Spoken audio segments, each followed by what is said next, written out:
Muy buenas tardes, continuamos con nuestro congreso. El último panel de la tarde va a versar sobre un tema muy importante, el proceso arbitral regulado por las partes. Nos acompaña el doctor Ulises Canosa, el doctor Nicolás Gamboa y el doctor Roberto Aguilar. Y como moderadora, la doctora Clara Lucía Uribe. Aquí les doy la palabra. Doctora Lucía. Gracias, doctor Juan Pablo. Muy buenas tardes o noches para todos. Damos inicio a este panel final con las ventajas y desventajas que nos trae ser los últimos del día. Espero que para todos sea suficientemente agradable y entretenido para mantenerlos conectados. Respecto de nuestros panelistas, a quienes ya se refirió el doctor Juan Pablo, creo que sobran muchas presentaciones debido a su gran reconocimiento profesional. Sobra solo decir que son expertos en la materia. El doctor Nicolás Gamboa, experto árbitro nacional e internacional, de quien he tenido la gran fortuna de aprender mucho en los últimos años. El doctor Ulises Canosa, actual presidente del Instituto Colombiano de Derecho Procesal, y el doctor Roberto Aguilar, secretario y árbitro muy afecto a este centro de arbitraje y autor de un libro que hoy día todos quienes estamos en arbitraje podemos disfrutar como libro de consulta sobre el proceso arbitral nacional e internacional. Respecto del tema que nos trae a colación hoy, como ya lo dijo el doctor Juan Pablo, es el proceso arbitral regulado por las partes, el cual tiene su fundamento legal en el artículo 58 de la ley 1563, que como abrebocas de este panel voy a permitirme leer. Dice el artículo 58, reglas de procedimiento. En los arbitrajes en que no sea parte del Estado o alguna de sus entidades, los particulares podrán acordar las reglas de procedimiento a seguir directamente o por referencia a las de un centro de arbitraje, respetando en todo caso los principios constitucionales que integran el debido proceso, el derecho de defensa y la igualdad de las partes. En el evento en que las partes no establecieran reglas o el centro seleccionado para adelantar el trámite no tuviera el reglamento de procedimiento debidamente aprobado, se aplicarán las reglas establecidas para cada caso en la presente ley. Así pues, partiendo de esta disposición, vamos a plantear a los expertos unas preguntas que nos van a permitir conocer las ventajas y desventajas o las dificultades que puede presentarse el ejercicio de lo que podríamos llamar la autonomía de la voluntad en materia procesal. Las preguntas las hemos repartido en 3 temas principales y cada uno de ellos estos temas será abordado por uno de los panelistas. Los 3 temas son, para el doctor Nicolás Gamboa, los aspectos generales y la ubicación, digamos, general del tema dentro de las clases de arbitraje. Para el doctor Ulises Canosa, los acuerdos sobre normas procesales y el derecho comparado.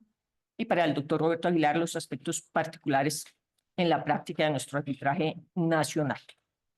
Comenzamos entonces con el doctor Nicolás Gamboa. Doctor Nicolás, la primera pregunta.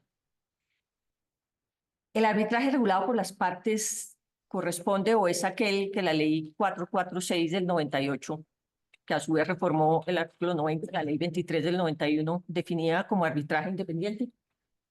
Bueno, gracias, doctora Clara Lucía, y muchas gracias al doctor Juan Pablo y al Comité Colombiano de Arbitraje por esta gentil invitación para participar en este panel último de la segunda sesión de este congreso. Y por supuesto, mi reconocimiento y agradecimiento a mis compañeros del panel y a la doctora Clara Lucía por la moderación del mismo. Y hablando de moderación, pues yo me voy a permitir dar las respuestas en un tiempo moderado para efectos de poder cumplir con el programa que se desarrolla. Y la respuesta, doctora Clara Lucía, a la pregunta es no. Voy a señalar por qué. Previo a la ley 1563 del 2012, el arbitraje estaba, o las clases de arbitraje, eran una función del procedimiento a observar. En ese sentido, la ley 446 a modificar la ley 23 del 91 decía, el arbitraje podrá ser independiente, institucional o legal. Y el independiente es aquel en que las partes acuerdan autónomamente las reglas de procedimiento aplicables en la solución de su conflicto. Institucional, aquel en que las partes se someten a un procedimiento establecido por el Centro de Arbitraje Legal cuando a falta de dicho acuerdo el arbitraje se realice conforme a las disposiciones vigentes. Entonces, en ese sentido, la ley 1563 estableció una clasificación basada sobre la administración del arbitraje.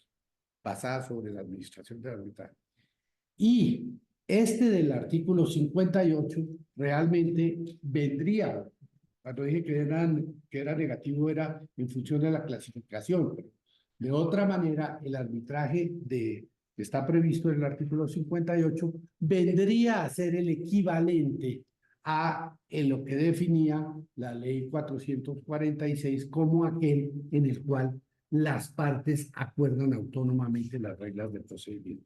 De tal manera, pues, que en la normatividad anterior, en función del procedimiento, este era el arbitraje independiente. El artículo 58 de la ley 1563 lo que trata es precisamente cuando las partes dan o adoptan unas reglas para llevar a cabo su arbitraje. En ese sentido, podría precisar la respuesta a la pregunta. Bueno, otra pregunta que tenemos por aquí preparada. ¿Cómo se relaciona, clasifica o entiende esta clase de arbitraje con la clasificación entonces actual a la que usted ya se refirió en nuestro estatuto arbitral, el arbitraje ad hoc y el arbitraje institucional? ¿Es una tercera clase o está entre ellos? Ok. Pues aquí vuelvo a lo que señalaba anteriormente. Es que la diferencia está en el parámetro para clasificar el arbitraje. En la ley anterior, la ley 446, era, repito, una función del procedimiento y teníamos el legal, teníamos el institucional y teníamos el independiente. Ahora, en la ley 1563, es una función de la administración. Y tenemos el arbitraje institucional, administrado, valga la redundancia, por un centro de arbitraje y el arbitraje ad hoc, administrado autónomamente por los árbitros. De manera que las clasificaciones son distintas. En ese orden de ideas, podría decir uno que existe arbitraje institucional legal, arbitraje institucional y arbitraje institucional independiente según el procedimiento que se adopte. Y en el arbitraje ad hoc igual. Podría haber arbitraje ad hoc independiente, arbitraje ad hoc institucional y arbitraje ad hoc legal según la normatividad que se acordara para el procedimiento. De manera que estamos hablando de dos planos distintos y en ese sentido creo yo que debe entenderse la clasificación. ¿Sería uno de esos eventos entonces aquel en el que, como la misma norma del arbitraje independiente lo permite, en el que las partes deciden, en vez de regular sus propias normas, lo hacen con referencia al reglamento de un centro de arbitraje? O sea, sería ese un arbitraje institucional, como usted lo llama, institucional independiente, o un arbitraje independiente institucional. Sería un arbitraje independiente institucional. Sería un arbitraje bajo la ley 1563, un arbitraje administrado por un centro de arbitraje que lo transforma en institucional, pero con reglas propias que lo transformaría en independiente.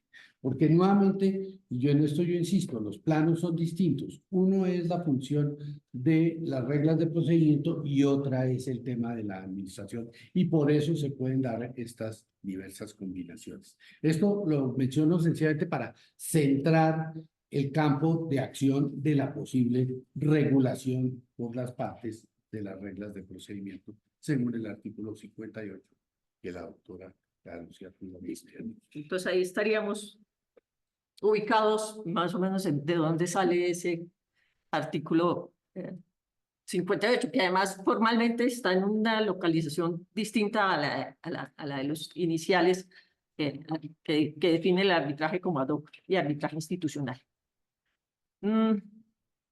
Vamos entonces a darle la palabra al doctor Ulises Canosa para que nos ubique sobre unos temas de su expertise. El primer tema es, en términos generales, ¿qué es lo que nos autoriza el Código General del proceso sobre los aspectos o en general sobre los acuerdos procesales de las partes? ¿Qué pueden, de acuerdo a nuestro Código General del Proceso, qué pueden acordar las partes? Adelante, doctor Ulises.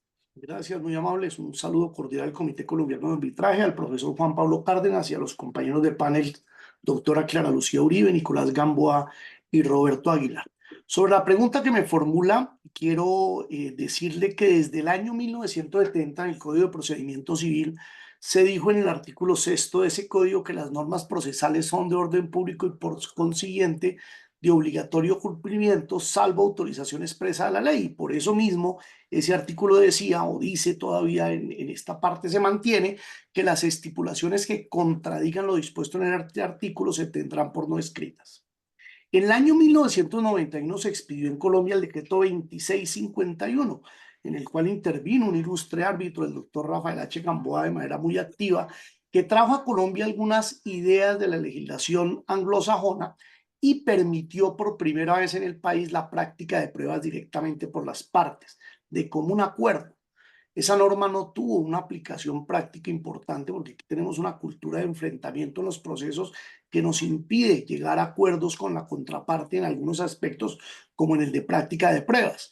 Luego vino la ley 794 de 2003 y el legislador se preocupó por estos pactos procesales y se preocupó por excluirlos de manera más enfática, y por eso el artículo 6º fue adicionado con una frase que decía que las normas procesales no podían ser derogadas, modificadas ni sustituidas por los particulares, salvo autorización expresa de la ley. Y así llegamos al Código General del Proceso del año 2012, donde se mantuvo la regla general de prohibir los pactos procesales, es decir, por regla general son ilegales y por excepción son válidos cuando hay una norma que expresamente lo autoriza. Recuerdo que en la comisión redactora se miró este tema y se revisaron los fundamentos de una disposición como esa y se consideró que el derecho procesal y el derecho probatorio es de orden público y por lo tanto una institución ligada al fundamento jurídico, político y social del Estado y por lo tanto necesario para administrar justicia, de tal manera que no podía quedar sometido a la voluntad particular. Se dijo que las normas procesales y probatorias eran imperativas y no podían ser meramente supletorias, por eso no admitían pacto en contrario. Se dijo que además interesaban a todos los sujetos del proceso, no solo al demandante y al demandado, sino también al juez, y por eso no podía permitirse que sin él se conviniera sobre el particular.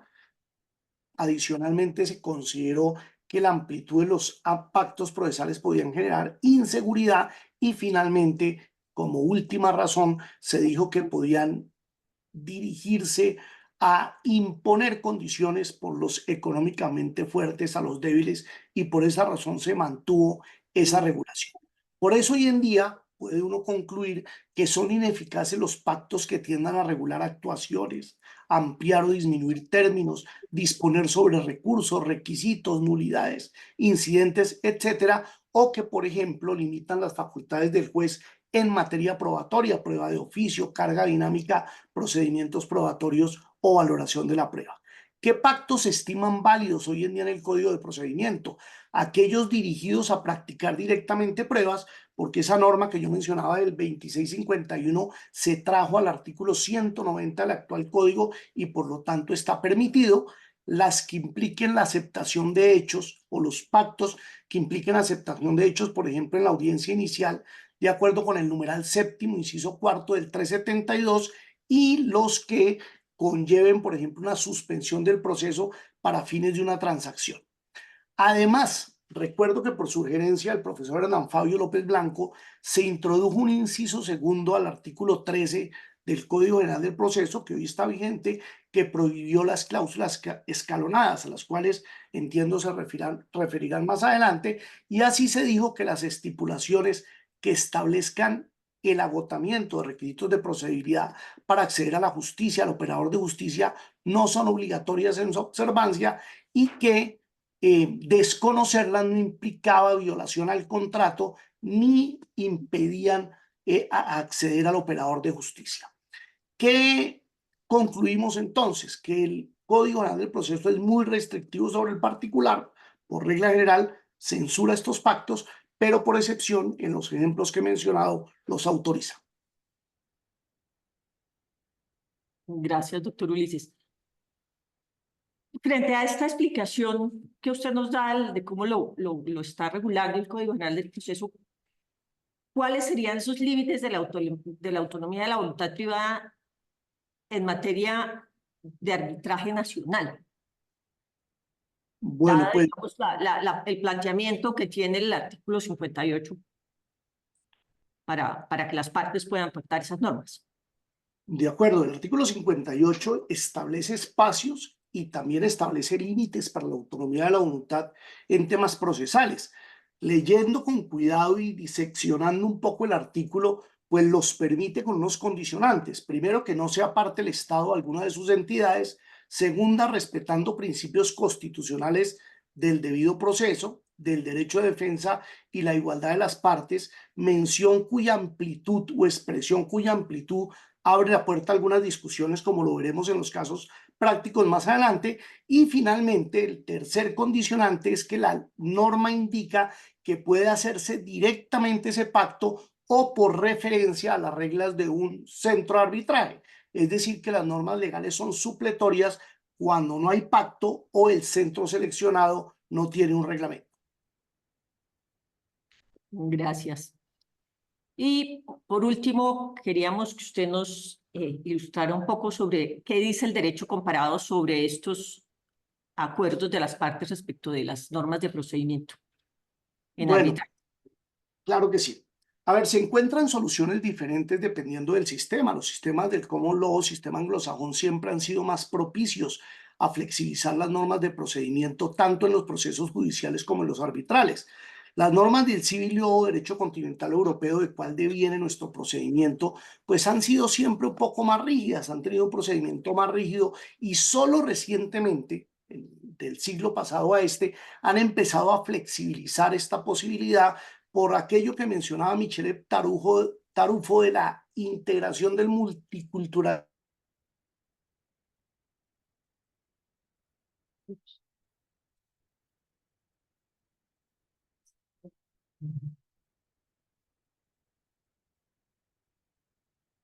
Y a nosotros sí nos siguen oyendo.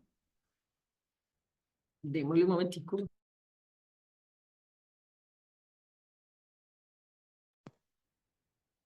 ¿Me escuchan? ¿Me confirman, por favor?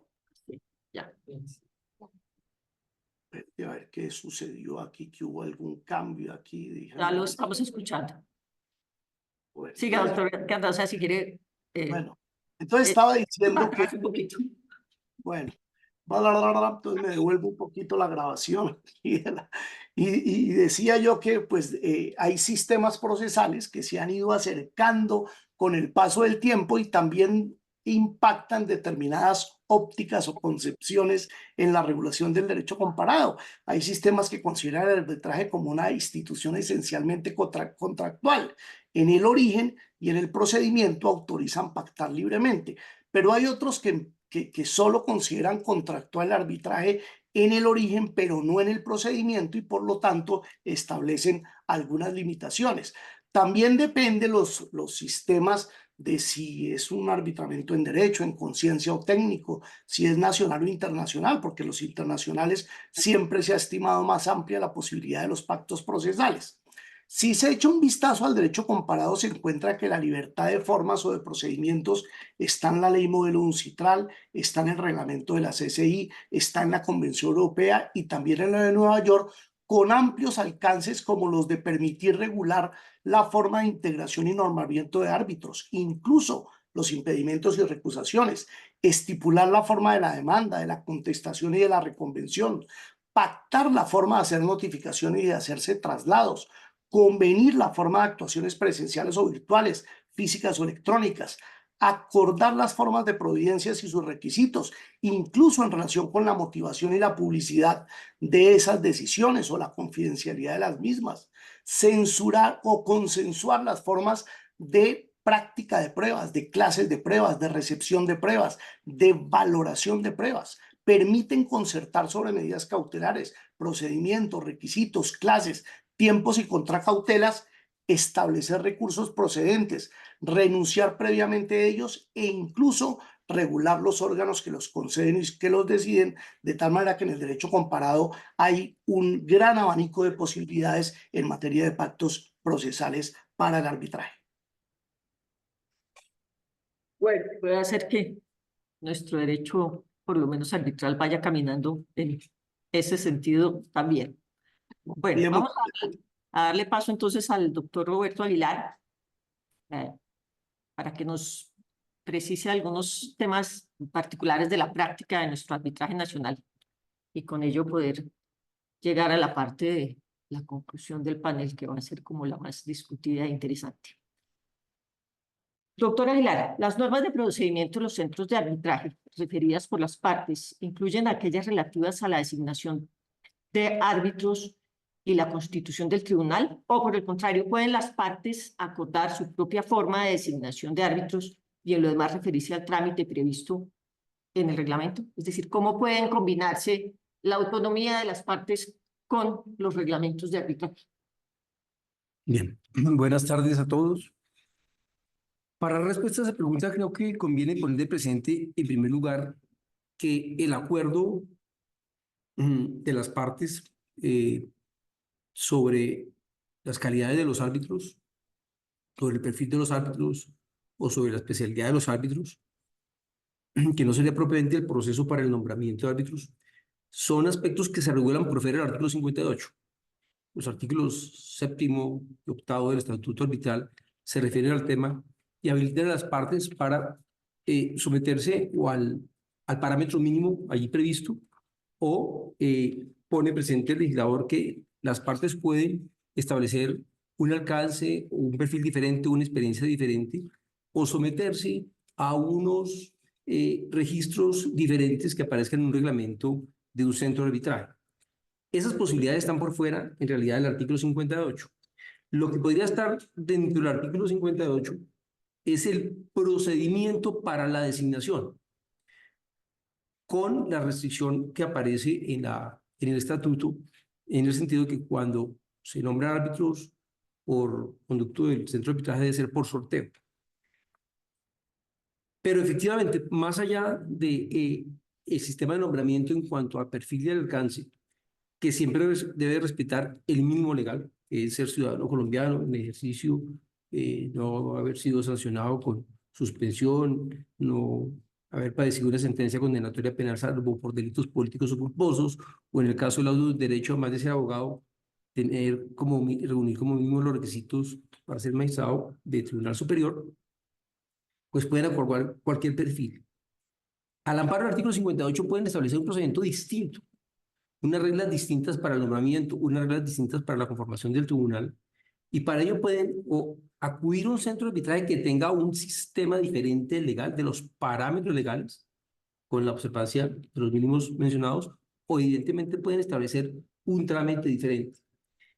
Con todo, Carlos Lucía, yo pienso que el sentido del artículo 58, más que ese tópico de un trámite para el nombramiento, tiene una finalidad mucho más allá y es propiamente el procedimiento como tal, o sea, la instrucción del proceso.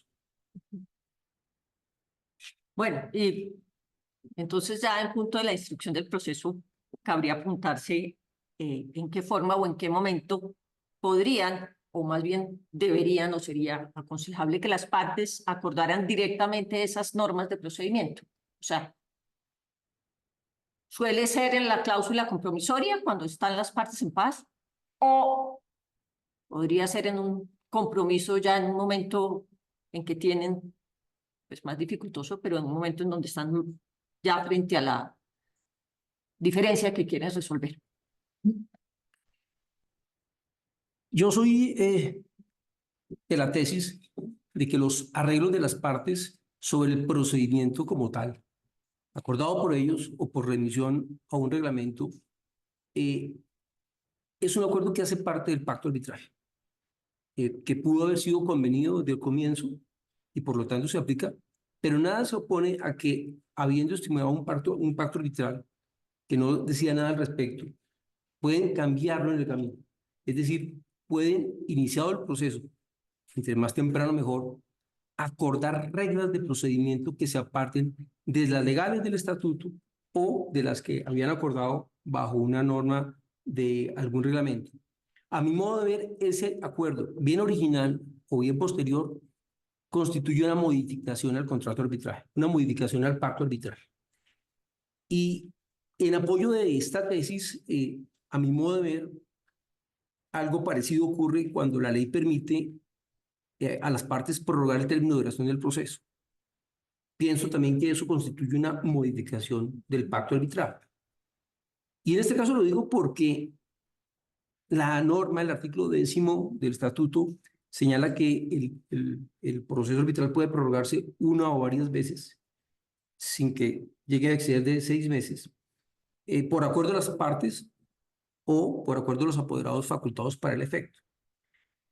Esa facultad de los árbitros es una facultad de orden sustancial, no es una facultad de orden procesal. Si fuera simplemente una facultad de orden procesal, pues no se exigiría esa advertencia del legislador, la facultad de las partes, porque se entendería implícita en el poder al amparo del artículo 77 del Código General del Proceso, que en términos generales establece que el poder otorgado a un apoderado lo faculta para casi todo, salvo para las actuaciones que debe atender la parte directamente con un interrogatorio, para recibir, para allanarse y para disponer del derecho en litigio. Para todo lo demás, se entiende que el poder alcanza. Por eso es que esos poderes largos, esos párrafos largos de poderes que facultan a los apoderados para presentar demanda, formular reconvención, interponer recursos, asistir a las audiencias, sustituir, reasumir, pedir copias, pedir medidas cautelares, todo eso se entiende incluido en el poder, salvo esas que he mencionado. La facultad de prorrogar el término de duración del proceso no está en el artículo 77.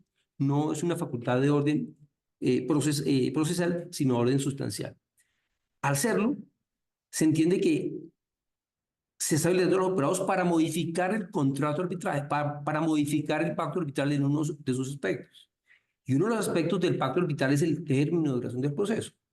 Entonces, cuando se modifica, cuando se prorroga el término de duración, se está modificando el contrato arbitral. Asimismo, volviendo a la pregunta, cuando las partes pactan desde el comienzo unas reglas de procedimiento, pues eso hace parte del pacto arbitral. Pero no suele ocurrir. Nada se opone, a mi modo de ver, iniciado el proceso, las partes establezcan unas reglas de procedimiento nuevas, distintas de las legales o parcialmente distintas de las legales, y eso comportaría, a mi modo de ver, una modificación al contrato de arbitraje, una modificación al pacto arbitral. Ello conllevaría a hacerse una pregunta y es si el pacto arbitral puede modificarse en cualquier momento, tema que no resulta fácil. Yo pienso que sí, pero con algunas limitaciones. No es que en cualquier momento puedan modificar aspectos que han constituido la base para la constitución del tribunal, como el perfil de los árbitros, como el término de duración del proceso, como el tipo de decisión, laudo en derecho, laudo en conciencia o laudo técnico, porque ya estando el proceso en curso, pues resulta imposible cambiar esas reglas. Pero si el proceso no se ha destruido, sí pienso que se pueden abordar reglas del procedimiento distintas a las legales que no se hubieran acordado desde el comienzo. Doctor Nicolás, ¿alguna observación? Bueno, ok, gracias. Bueno, yo quisiera una consideración de índole general. Yo estoy de acuerdo con el doctor Roberto en el sentido de que la idea del artículo 58, con las limitaciones de que únicamente está abierto a los conflictos entre particulares, busca esencialmente dar unas reglas para el procedimiento, para la instrucción misma del proceso. En lo que no estoy muy de acuerdo es que esa instrucción del proceso, como tal, acordada por las partes en un arbitraje privado, implique una modificación del pacto arbitral. A mí me parece que lo que está implícito en el artículo es el reconocimiento de la iniciativa en materia procedimental que es muy propia del arbitraje, habida cuenta pues de su naturaleza, y que las partes en un momento dado establezcan, por decir algo que es absolutamente usual, un calendario del proceso, regulando las diferentes fases, regulando la forma, los tiempos para la aparición de los testigos, regulando lo propio respecto de los peritos, de los alegatos, de la presentación de los escritos, de la regulación de la exhibición de documentos. No me parece que eso traiga consigo una modificación del pacto arbitral, sino por el contrario, una utilización de una herramienta que está dada en el artículo 58. Ahora, dicho eso, también comparto la idea de que no existe la posibilidad de enmendar a luz de este artículo ciertos principios básicos. Por ejemplo, la designación de los árbitros por mutuo acuerdo, que es propia, o por conjunta de las partes, que es propia del arbitraje nacional, contrario a lo que ocurre por defecto del arbitraje internacional. Me parece a mí que esa es una característica propia del arbitraje nacional que vino siendo recogida, estaba anteriormente y vino a ser recogida en la ley 1563, en la cual se dice que las partes designarán conjuntamente los árbitros, contrario a la posibilidad que existe en el arbitraje nacional, internacional, perdón. De tal manera que creo yo que este artículo 58, más que conducir a una modificación del pacto arbitral, lo que conduce es a una flexibilización del procedimiento, siempre y cuando, desde luego, se respeten estos principios del debido proceso y la contradicción, sobre los cuales eventualmente haríamos un comentario más adelante. Me surgiría ahí una inquietud, dada la puntualización de ambos, y es que el doctor Roberto se refería mucho a las facultades expresas de las partes y cómo las necesitarían si se trata de una modificación del pacto. Y entiendo que el doctor Gamboa dice que no necesariamente. La pregunta que me surge es, ¿podrían entonces los apoderados de común acuerdo señalar esas normas propias de procedimiento que no constan en el pacto?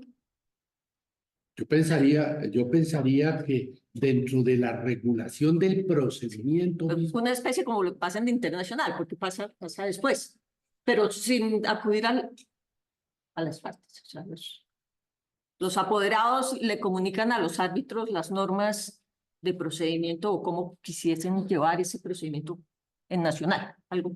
yo creo que sería factible dentro de eso que los apoderados en un momento dado le indicaran al tribunal: nosotros queremos que se lleve a cabo en A o B o C circunstancias o fases las diferentes etapas del proceso. Y de hecho, eso es un poco lo que ocurre en el arbitraje internacional, en el sentido de que ese calendario, que es lo que me he referido, es consensuado con los apoderados, no es impuesto por el tribunal, es consensuado por los apoderados, y la mayoría de las veces la iniciativa proviene de los propios apoderados.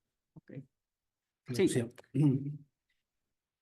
yo creo que, digamos, hay que distinguir situaciones diferentes. Una cosa es cambiar todo el reglamento de procedimiento, que me parece que sí debe considerarse parte del pacto arbitral, y otra cosa es acordar actuaciones procesales de común acuerdo. Verbigracia. Las partes se ponen de acuerdo en aportar algunas pruebas de común acuerdo.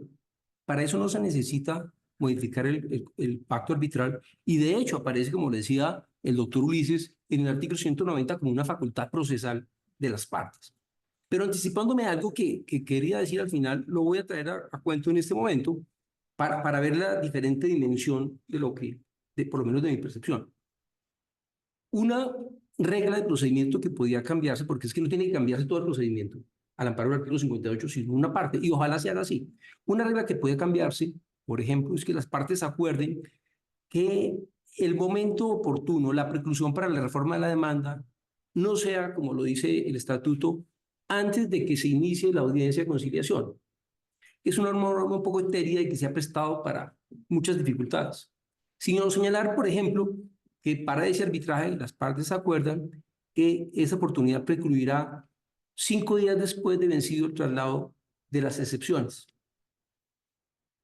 Yo creo que es un pacto, eso es un acuerdo que está modificando el acuerdo de arbitraje. No es solamente una posibilidad procesal adyacente, como es el tema probatorio, ponerse de acuerdo en limitar una exhibición, aportar los documentos de la exhibición, presentar pruebas de común acuerdo. Entonces, por eso sí pienso que el entorno de cambiar la regla de procedimiento sí comporta una modificación del contrato arbitral.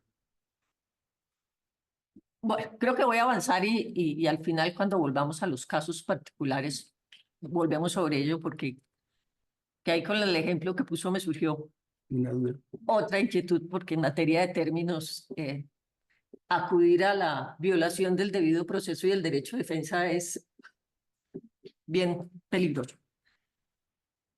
Sigamos, Roberto, cuéntanos algo sobre la jurisprudencia que tenemos casos y sé que los tienes presentes.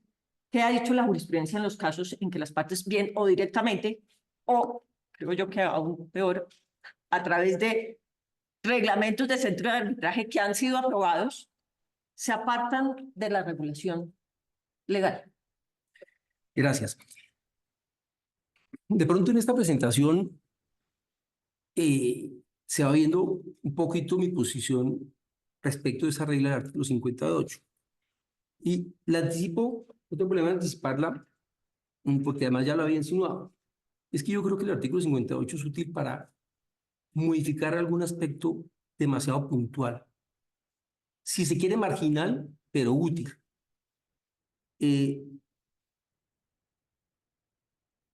Por eso quiero traer a colación unas pocas decisiones que las traigo no para hacer una crítica de ellas, sino para mostrar cómo el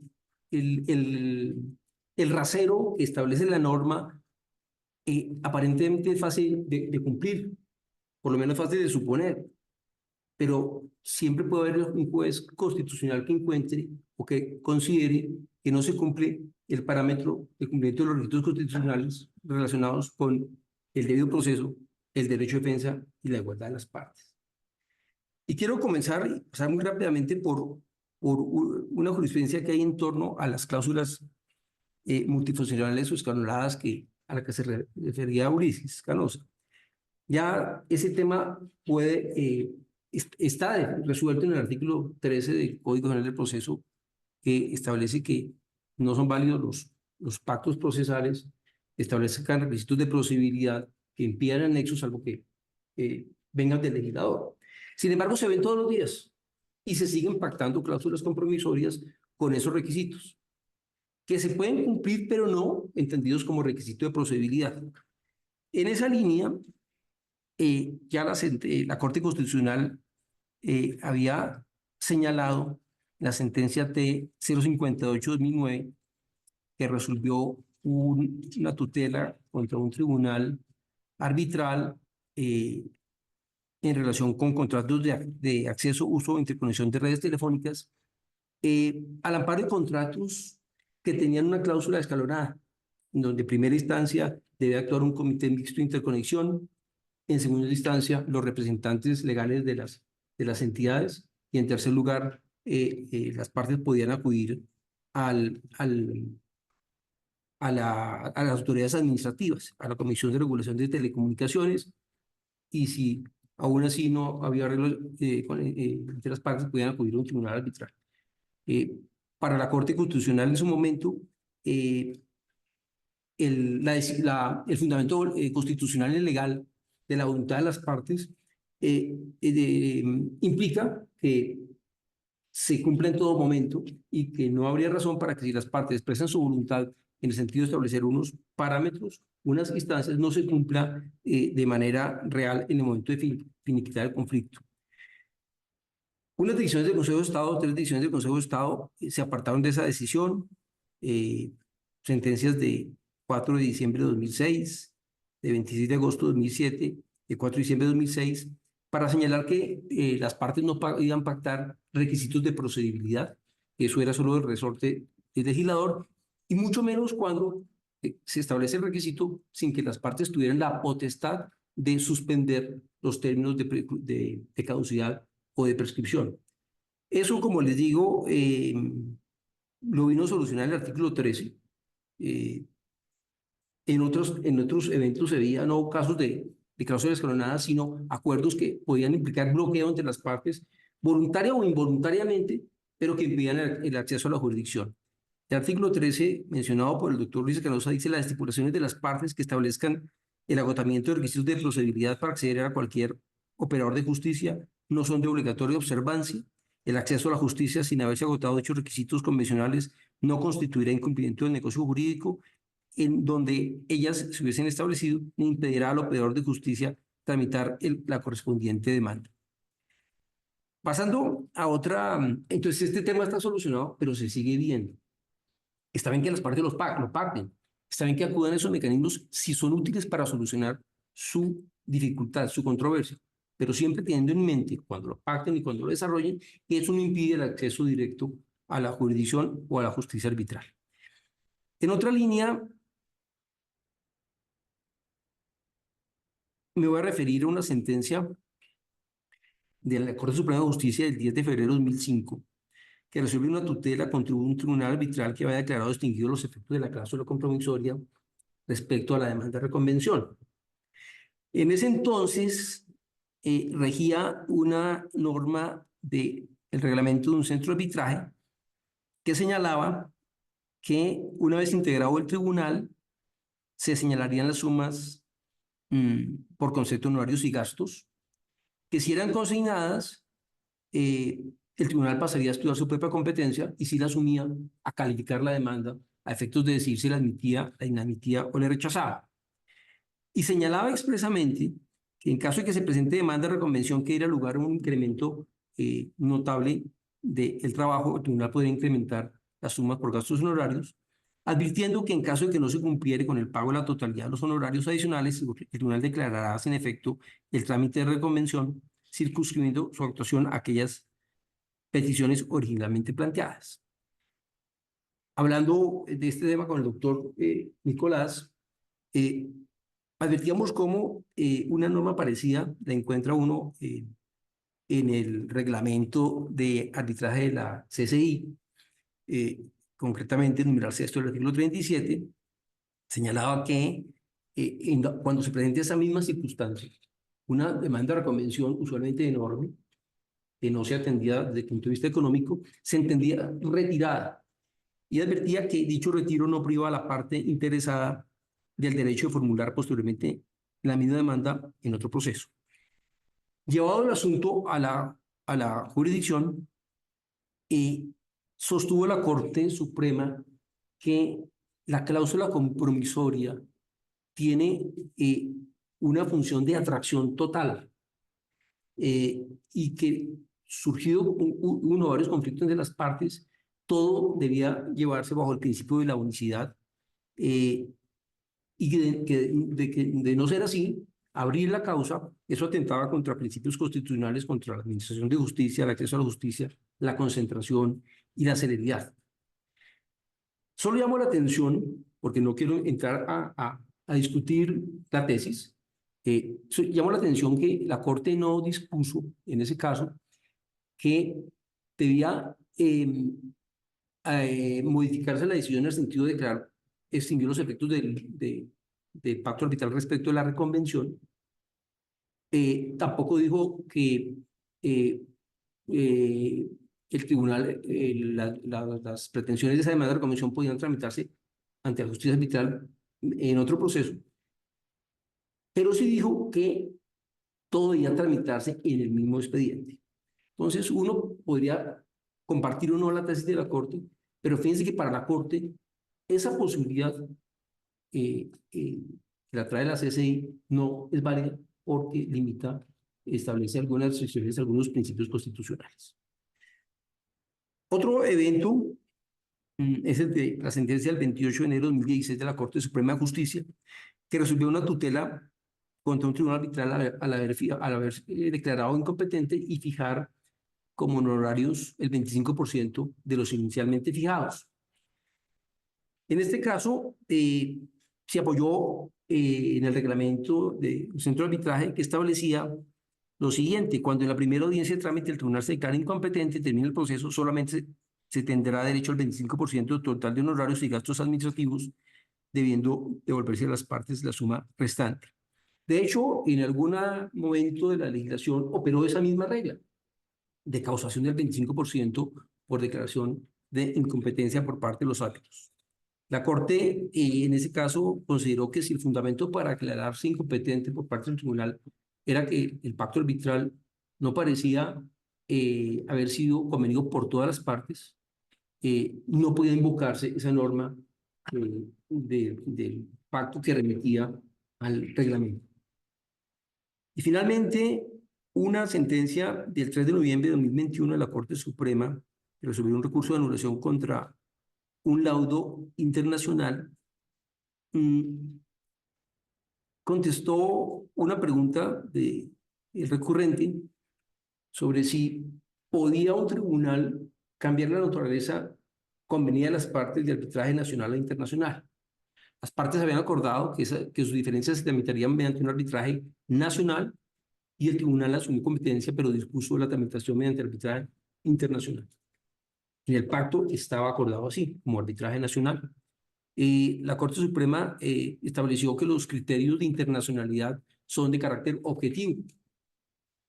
Si las partes tenían domicilio, en el momento de la celebración del contrato de arbitraje, las partes tenían domicilio en diferentes estados, si la parte sustancial, si el lugar de cumplimiento de la parte sustancial de las obligaciones era en un estado distinto donde las partes tenían domicilio o se afectaba el comercio internacional, si se cumplían algunos de esos requisitos, el arbitraje debía tramitarse como internacional y la regla de las partes no tenía aplicación. Y trae al final de ese pronunciamiento una frase que viene como anillo al dedo para el tema que estamos discutiendo. Señala que lo anterior, sin perjuicio de que los contendientes acuerden el procedimiento, las reglas de su adelantamiento acordes al derecho interno. Vale decir, aunque el arbitraje sea internacional, los adversarios tienen la posibilidad de convenir que las actuaciones procesales se gobiernen por los mandatos del Código General del Proceso o viceversa, que siendo el arbitraje nacional se acuda a preceptos procedimentales del arbitraje internacional para su diligenciamiento. Diríamos nosotros, por ejemplo, aplicar las reglas revisadas sobre pruebas de la IVA en un arbitraje nacional. Entonces, como les decía, traigo a colación estos pronunciamientos para mostrar cómo a veces el límite que se exige para las reglas de procedimiento acordados por las partes parece fácil. ¿Quién va a acordar una regla que viole el debido proceso, el derecho de defensa o la igualdad de las partes? Pero hay sutilezas que pueden llevarse al juez constitucional y él considerar que ahí hay algo que no funciona. Me adelanto. Yo creo, insisto, creo que la norma es útil, pero para una regulación muy puntual. En un sistema donde tenemos una regulación de arbitraje que comparada con otras regulaciones extranjeras o con regulaciones internacionales, pues es bastante amplia, regula muchísimo más allá de lo que aparece en leyes modelo, por ejemplo. Y si ello no fuera suficiente, cuando el estatuto dice que la ley 1563 regula toda la materia en relación con el arbitraje, es toda en relación con el arbitraje, pero no todo en el mundo del derecho procesal. Por eso, por la vía del artículo 1 del Código General del Proceso, entendemos que si no es por la remisión expresa, ese código regula las actuaciones de los árbitros en cuanto no estén regulados en el estatuto. Y allí tenemos una regulación bastante exigente. De manera que esas regulaciones que nos ha gustado a los operadores de la justicia arbitral en Colombia, teniendo varias reglas, acordar una diferente, pues es difícil. Hay que revelar si tiene sentido establecer todo un procedimiento distinto, o si más bien deben concentrarse en las partes que lo quieran en un tema puntual. Y si quieres, al final te digo dos, ya te había anticipado uno. Sí, no, pues vamos entonces a abrir el panel, porque esa es la gracia de tenerlos a ustedes en este panel, para ver entonces, la pregunta es, ¿qué aconsejan los expertos sobre el tema? ¿Qué es recomendable que las partes, qué aspectos del procedimiento acojan, regulen y mejoren, que pueden mejorar y pueden resultar y hacer más efectivo el trámite arbitral? ¿Cuáles podrían ser? Y definitivamente, ¿con cuáles no nos podemos meter? No sé si vamos el doctor Ulises Aldo nos anunció, si empezamos con él y le damos la palabra para que nos cuente Bueno, él con gusto. qué recomendaría. A ver, yo, como lo han comentado los panelistas, yo partiría por reconocer y aceptar que en nuestro país hay cierta perplejidad y hay algunas inquietudes sobre la libertad de las partes para pactar reglas de procedimiento que creo yo no deben llevar a proscribir estos pactos totalmente, porque son pactos necesarios en muchos eventos y además porque son legalmente viables. Hay que aceptar también que desafortunadamente la jurisprudencia no siempre es coherente y sistemática y la doctrina sobre el particular es escasa y cuando uno trata de investigar, pues también es vacilante, hay en ambos sentidos. La Corte Constitucional declaró exequibles las normas en materia arbitral que autorizan los pactos procesales, pero hay providencias del Consejo de Estado que limitaron esa posibilidad. Yo recuerdo ahora el laudo del 2002 de Termorrío, que ustedes lo deben recordar también, en donde se anuló una condena bajo el supuesto que el tribunal debió regirse por leyes procesales colombianas y no por el reglamento de arbitraje y conciliación de la Cámara de Comercio Internacional. De la Corte Suprema también hay sentencias como en Botica, para todo, que igualmente suscitan alertas sobre algunos temas puntuales como lo ha expuesto el doctor Aguilar. La recomendación de si deben cumplirse pactos procesales, por ejemplo, ponerse cláusulas escalonadas o incluirse determinados acuerdos procesales o probatorios, no es una respuesta única o conclusiva y va a depender de diferentes aspectos: calidad de las partes, naturaleza del contrato, cuantía, complejidad, tipo de arbitraje, tipos de garantías, de las normas sustanciales aplicables, de la sede o nacionalidad del arbitraje que determina las normas procesales e incluso del momento del pacto. ¿Es un pacto que se está haciendo antes del conflicto o es un pacto que se está haciendo después del conflicto, entre otros aspectos? Siempre habrá que, al momento de celebrar un pacto de estos, coger el artículo 58, porque esa es la hoja de ruta para poder tomar decisiones que flexibiliza el procedimiento, pero lo flexibiliza dentro de unos límites que no pueden desconocerse. No puede ser una entidad estatal. Hay que respetar las garantías constitucionales del debido proceso, del derecho de defensa y la igualdad. Yo creo que los abogados en eso pues tenemos elementos para tomar ese tipo de decisiones y hay que considerar que en aquellos eventos en donde no hagamos el pacto vamos a regularnos por las normas del centro de arbitraje, sino por las normas legales que, como lo ha anticipado el doctor Aguilar, pues son muy prolijas y muy precisas en Colombia, de tal manera que para no correr esos riesgos pues hay que celebrar esos pactos solo cuando estas condiciones lo aconsejen y cuando sea estrictamente necesario. Muchas gracias, doctor. Doctor Nicolás, cuéntenos además en un aspecto comparativo a esa amplitud que hay en el derecho, en el arbitraje internacional. ¿Usted qué cree que podríamos regular directamente y mejorar de nuestros trámites sin violar el debido proceso? Ok. Bueno, yo creo que en este sentido hay que ver cuál es lo subyacente en la posibilidad de regular el procedimiento. ¿Para qué regular el procedimiento? Y la respuesta a mi manera de ver es para que el arbitraje sea más eficiente, menos costoso y más propio de una decisión rápida. Eso es lo que se busca con una regulación de esta naturaleza. Entonces, si uno tiene en mente que esa, a mi manera de ver, es el propósito esencial, habrá de ajustarse a determinadas posibilidades. Pero en ese orden, en ese mismo orden de ideas, y yo lo había medio mencionado anteriormente, creo que hay que poner en su justa proporción el tema del debido proceso. Hay lo que se denomina la paranoia del debido proceso. Yo no puedo hacer esto porque hay una violación del debido proceso. Yo no puedo regular esto porque eventualmente me van a cuestionar el laudo por una desviación del debido proceso. Y resulta que eso no hay tal. Hay que sencillamente observarlo, pero observarlo en su justa proporción y que no se traduzca esa veneración por el debido proceso en algo que conduzca a obstaculizar el desarrollo del arbitraje o a traerle más costos y más dificultades en su práctica. Entonces, en ese sentido, yo lo que propondría era tener en mente qué se quiere con una regulación por las partes. ¿Cuál es lo que estamos buscando? Que las pruebas se practiquen de una forma más eficiente. Sería uno de los puntos. Que se eviten una serie de posibles dilaciones en el procedimiento. Sería otro.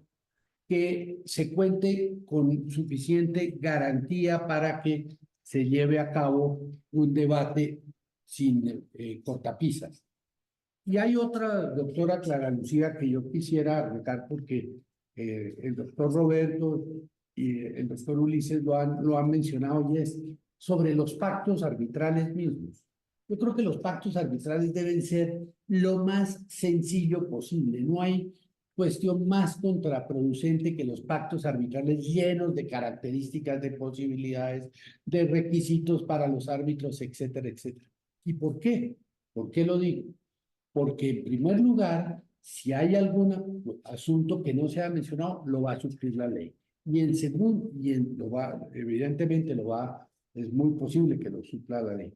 Y en segundo lugar, por una consideración práctica, y con ello culmino, porque los pactos arbitrales, en la mayoría de los casos, vienen a hacerse efectivo tiempo después de que se ha celebrado el contrato o la operación materia del mismo.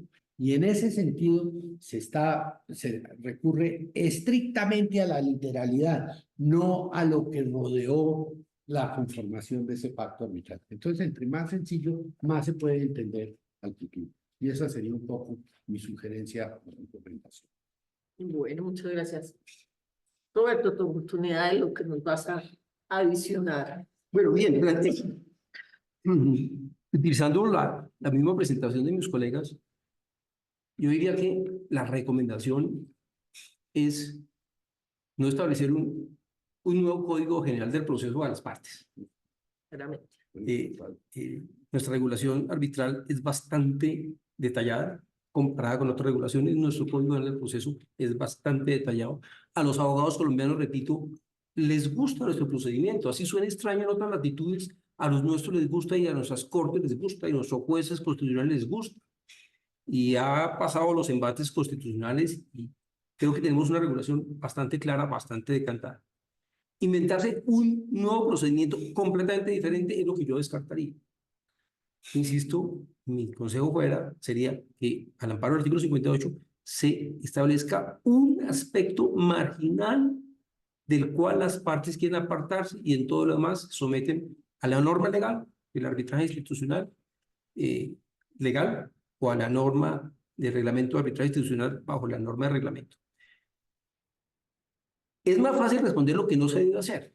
Lo decía el doctor Ulises hace un rato. Temas fundamentales que curiosamente son los que más se ven. la parte defensora renuncia a interponer recurso de anulación, se prohíbe la interposición de recursos. El arbitraje solo puede pagar la parte que lo convoca, cuando de pronto es la que está frente a un contrato que le ha sido incumplido.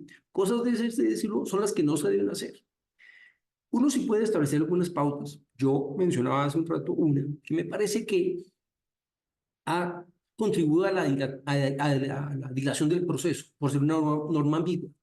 Yo no vería problema en que las partes acordaran que para ese proceso la reforma de la demanda no iría hasta antes de que se inicie la audiencia de conciliación, sino 5 días después del vencimiento del término del traslado. Pero esa no sería una evidente restricción de términos. Yo no creo que sea restricción de términos O porque sea, los términos- la ley le da un término mayor y usted me lo está poniendo. Es como decir, podrían las partes decir entonces que el término de contestación de la demanda son solo 10 días. Pero fíjate una cosa, el término para ejercer el derecho de defensa no se modifica. Lo que se modifica es desde cuándo se cuenta. En una norma tan etérea como la que tenemos, uno no puede entender que es que el término para reformar la demanda va desde el día 1 y sigue hasta el momento a partir del cual puede reformar la demanda y 10 días más. No, lo que estamos cambiando es la fecha el día 1. No estamos recortando los tiempos para contestar o para oponerse a esa reforma. Entonces, yo no creo que haya violación, pero fíjense, yo puedo pensar que no y el juez constitucional puede pensar que sí. Yo creo que ese es un punto que valdría la pena desarrollarlo. A menos de que va a encontrar el juez constitucional, que se presentó una reforma a la demanda y se contestó en el término de ley y todo está sobre la mesa. Entonces, ¿qué podrá mirar cuando ya se trata de un hecho cumplido? En materia probatoria, creo que hay muchas posibilidades, pero repito, ellas no necesariamente deben desarrollarse por la vía del artículo 58. Insisto, el artículo 190 dice que las partes pueden presentar como no acuerdo a las pruebas y eso puede ocurrir en cualquier etapa del proceso. De pronto una norma por ahí que es de no es como muy justa y es un poco antipática y de hecho para algunos tribunales es ilegal. Es la que aparece en algunos reglamentos, donde habla de la causación proporcional de los honorarios en 4 condados, de los cuales 3 ocurren en el periodo de 15 días, un mes. Eso, desde el punto de vista inclusive administrativo, es complejo. Yo creo que las partes pueden modificar eso. No me atrevería a mencionar otra más puntual, pero sí insistir en que mi recomendación es que sea sobre aspectos absolutamente puntuales y marginales. Muchas gracias. Tengo una pregunta que no hemos preparado. ¿Qué diferencia hay o qué limitaciones, pues, o sea, son distintas las limitaciones que tendrían los árbitros cuando están en un arbitraje ad hoc de las que tendrían las partes? Cuando los árbitros... Sí, si es un arbitraje ad hoc, en donde quienes regulan el trámite son los árbitros. Sí, yo creo, a ver, yo creo que dentro del arbitraje ad hoc no es ajena las estructuras sobre las diferentes posibilidades de las variaciones procedimentales, pero el arbitraje ad hoc abre el camino para que haya una mayor flexibilidad en el procedimiento. A mí me parece que esa es una vía que no se ha explorado, pero que evidentemente, creo yo, en el arbitraje ad hoc, per se, el tribunal tiene una mayor flexibilidad en materia de procedimiento. Y hay algunas cosas que muy brevemente voy a mencionar porque por aquí las tenía subrayadas, que son las siguientes. En el arbitraje ad hoc dice, por ejemplo, no se presenta la demanda inmediatamente, sino posteriormente. Y esa es una característica que no es aplicable en el arbitraje nacional como tal, en el arbitraje ad hoc. Eso sí ocurre. Hay una situación en la cual se dice en el reemplazo de los árbitros que en caso de de los árbitros no aceptan, se procederá a su reemplazo por quien lo hubiese designado. Y yo me pregunto si aquí estaría abierta, tengo mis dudas, la puerta para que las partes, cada una de ellas, pudiese designar un árbitro. Lo planteo, sencillamente, tengo mis dudas, pero lo que quiero significar con eso, doctora Clara Lucía, es que aquí en el arbitraje ad hoc se abre un abanico para cierta flexibilidad. Ok, sí, a eso iba dirigida mi pregunta. Entonces, diría uno que que de pronto para las partes que entre pensar en en regular un procedimiento sin saber cómo, podría resultar un poco más beneficioso, más bien pactar un arbitraje ad hoc y ponerse en manos de que quienes les regulen ese trámite sean unos árbitros que conocen del tema. Solo como modo de posibilidad o como modo de mirar las limitaciones si son distintas para unas partes, digamos, no abogados que para unos árbitros, abogados conocedores del tema. No sé si el doctor Ulises nos quiera agregar algo más sobre este tema o podamos parar por aquí. Adelante, doctor Ulises. No, yo simplemente quisiera agregar que uno como abogado que se pone a redactar normas procesales, pues como lo decía el doctor Aguilar, no debe volverse muy imaginativo y pretender redactar un código de procedimiento, sino más bien considerar el contrato, las relaciones sustanciales las partes mismas terminan determinando lo que se requiere regular y no olvidar nunca que la regulación colombiana pues es bastante completa, por lo cual si nada se regula vamos a esas disposiciones. Creo que no hay que tener tanto temor o tanto miedo a las jurisprudencias que aquí hemos mencionado, sino usar una guía o un faro, que es el artículo 58, cuando uno va a pactar, porque esos principios constitucionales a los cuales se refiere esa norma, que es el debido proceso, la igualdad, pues le deben servir a uno como norte para hacer una redacción y no ponerse a inventar lo inventado, sino ser muy claro, muy preciso, también como ya se dijo en este foro. Muy amables y buenas noches para todos. Muchas gracias. Doctor Roberto. Bueno, sobre ese tema, yo pienso que el arbitraje ad hoc es uno de los aspectos que no está funcionando. El arbitraje ad hoc lo único que está indicando es que la administración del proceso, en lugar de que la lleve un centro de arbitraje, la llevan directamente los árbitros. Es decir, es trasladar una carga administrativa a quienes están ocupados de otros menesteres. Y tiene una dificultad grande, y es que yo no la encuentro resuelta todavía. Como lo decía el doctor Nicolás, la demanda se presenta después de que los árbitros definan en qué lugar y en qué momento. ¿Y qué pasa si una de las partes que tiene convenido arbitraje ad hoc necesita interrumpir una prescripción o una caducidad?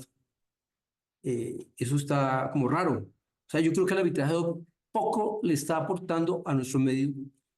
Y lo que yo he visto de arbitraje ad hoc son arbitrajes ad hoc que se adelantan ante un centro de arbitraje, en lo cual no hay mayor aporte. Y con mayor razón, si el artículo 57 dice que, en abono a lo que hemos dicho, a la demanda, su notificación, traslado, contestación, oportunidad para pedir prueba, fijación y consignación de honorarios y gastos y recursos y en general al trámite del proceso de arbitraje ad hoc le serán aplicables las reglas previstas en esta ley para el arbitraje institucional.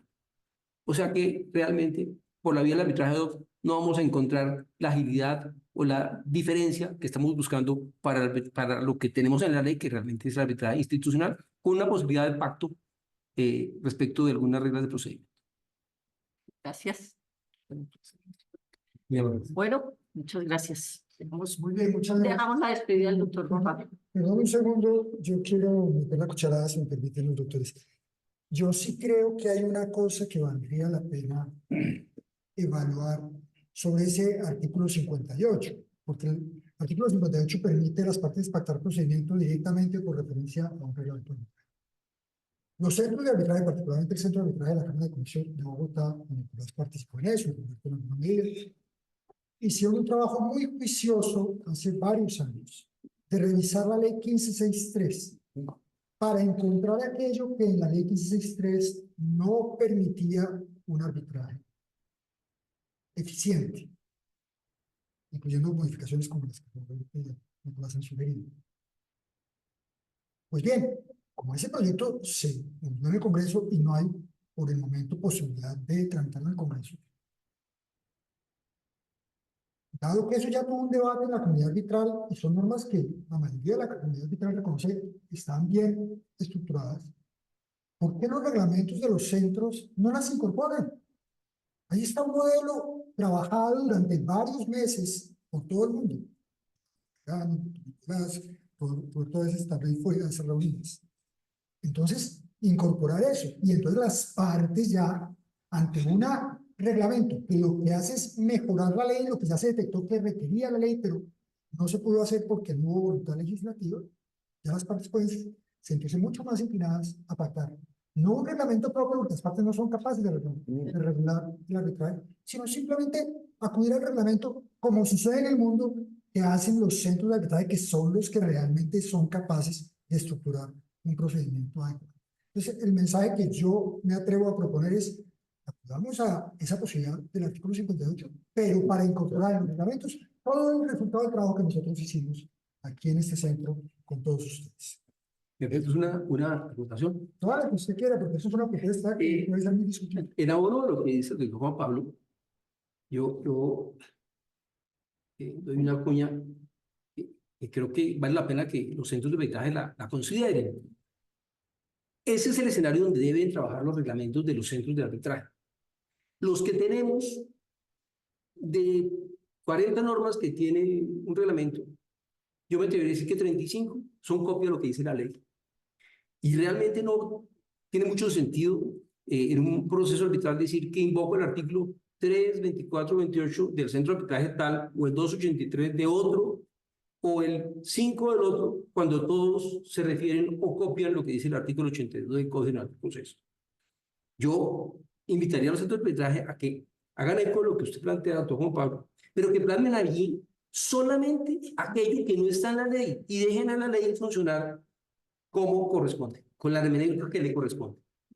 Cuando se incluye el texto literal de la norma, sin las demás referencias que aparecen en el ordenamiento en el cual se toman, pues queda cojo. Era eso. No, y evidentemente, por la vía de los reglamentos es como debe hacerse. Como decía Ulises, ponerse a redactar un código de procedimiento a las partes, en primer lugar no lo redactan nunca, y en segundo lugar queda pésimamente redactado. Eso no me cabe a mí la menor de las dudas. Bien. Muy bien. Bueno, entonces muchísimas gracias, fue muy interesante. Hoy, con esto terminamos nuestra sesión de hoy. Los esperamos mañana por medios virtuales nuevamente. Listo. Muchas Bueno, gracias. muchas gracias a todos Muchas por la gracias. paciencia. Muy Doctor amable. Pablo, muchas gracias. Muchas gracias. Bueno, Luego, un abrazo para todos. Muy amable. Hasta luego, doctor Ulises.